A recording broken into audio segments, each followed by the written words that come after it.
Yesterday, movie star Stella Damasus shared an insight into the abuse she suffered in the past, especially in 2009, at the hand of the man she was dating at the time. She explains in a post on her website that domestic violence doesn't have to be physical. In her case, it was mental and psychological, and she says sometimes that can be worse. Read her story on Stripping Myself Unclad below. I wrote a blog a while ago called Dating My Abuser, and was shocked at the number of women who sent emails talking about the abuse they had faced. My heart was so heavy as I realized how bad things have gotten and how silent we have been over the years. One woman's email really touched my heart, and that is why I decided to share another experience.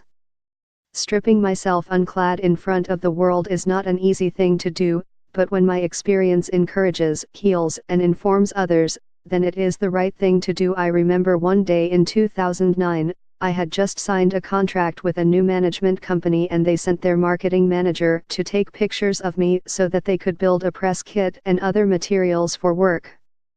The man I was dating at the time was in my house for a visit, and we were both in the living room when the marketing manager came in. As he entered, we exchanged pleasantries and I introduced him to my boyfriend, who gave him the most arrogant and disgusting look ever.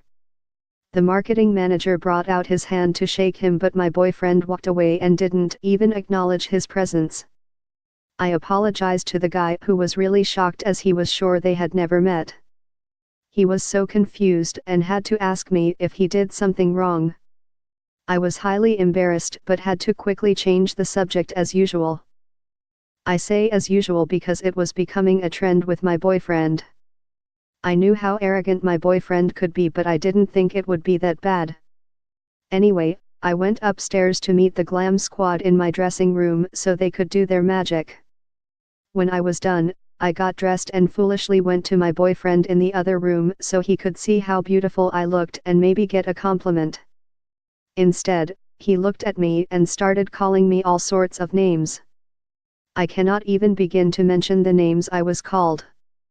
Now, you may read this and wonder why he would call me names without provocation. That is how the mind of an abuser works. They don't need provocation to abuse you. They just want to show and boost their power over you. To those who have never experienced emotional and mental abuse, this is absurd.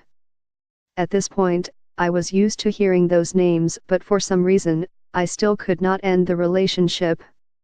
On different occasions, I had tried to end it, but I was not psychologically strong enough. This sounds strange coming from someone like me who is bold and fearless, right? It may shock you to know that when men like that come into your life, they study your strengths and weaknesses. Then they begin to attack your weaknesses and make you even more vulnerable. The next thing they do is to systematically isolate you from those who are supposed to be your support system. At that time, you will not even notice what he is doing because you will begin to think he cares for you more than anyone else.